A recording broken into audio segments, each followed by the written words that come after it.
second shipment of baby formula is set to arrive this week. This as 4 more babies were hospitalized due to the nationwide baby formula shortage. That's according to ABC. 2 babies were treated at the hospital last week. Joining me now is president of the American Principles Project, Terry Schilling. Terry, thanks for being here. Good to see you again. Good to see you. Thanks for having me. So the second shipment of Operation Fly Formula will be arriving in D.C. Wednesday from Germany after parents have been worried about feeding their babies for months now. Many on the left are saying Biden made things better for people instead of worse. Really? This is just more gaslighting from the left, right? And we should be expecting a lot more of it. Look, this was a problem caused by the Biden administration. They knew about it more than 7 months ago, and they refused to give any warnings, wave any red flags, because they don't want to show that they're part of any crisis. They should have gotten ahead of this. They should have been proactive. But that's not what this administration is. This is not a proactive administration. The only thing that they're proactive about is starting new wars. They don't care about our families. It's not at the top of their concerns. They're putting Americans last. And we should have expected this from the Biden administration because they were telling us this on the campaign trail. If the Biden administration really knew about this risk, the risk of possibly having a baby formula crisis last year, why didn't they take it seriously last year?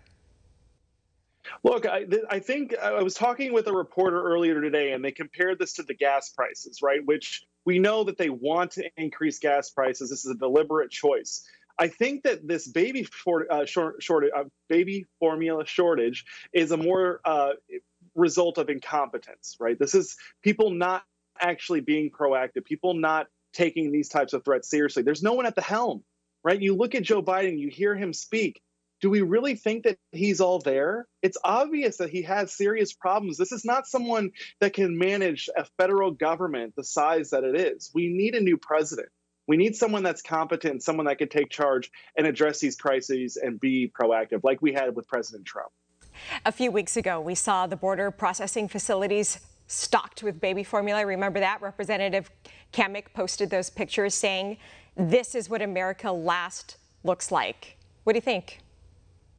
No, that's exactly right. This is what happens when you elect a president of your own country who does not put Americans first.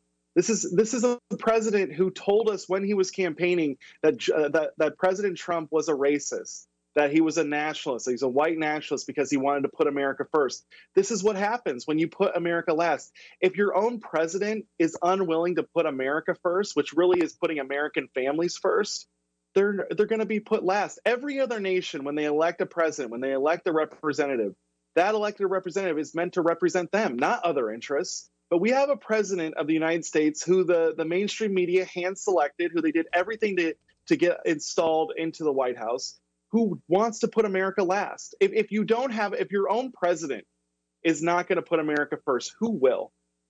Well, let's put these crises into perspective, shall we, by turning to education. Remember when parents stood up to school boards to complain about woke indoctrination in their children's classrooms? So much time and attention was dedicated to targeting these parents as domestic terrorists. What does this tell you about the administration's priorities? No, that's such a good point, right? Because look, we all have limits on how much time we have, how much influence we have, what we have available to do.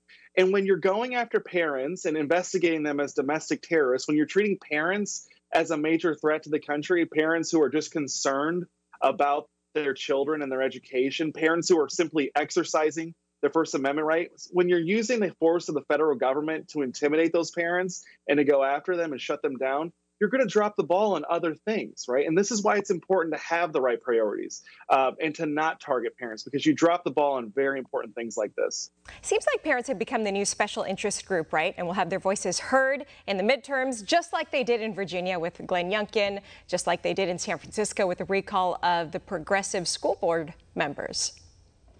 No, that's exactly right. And that's a very healthy thing. I know it sounds cynical to treat parents and families as a special interest group, but that's how Washington works. In order to get things done, you have to have a special interest group. And that's something that my organization, APP, it's a gap we're filling. We started a thing called the Big Family, and it's a membership program for families to be treated like big oil, big pharma, big tobacco. We're big family. And we have to make politicians pay a price when they hurt us, when they don't prioritize us, when they don't put us first when it comes to their policy priorities. And yeah, I love that how you're framing it. It seems like our messaging is getting through.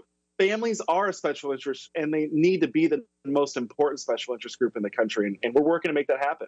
Yep, they're waking up to what's really happening. Terry Schilling, president of the American Principles Project. Appreciate your time today. Thank you.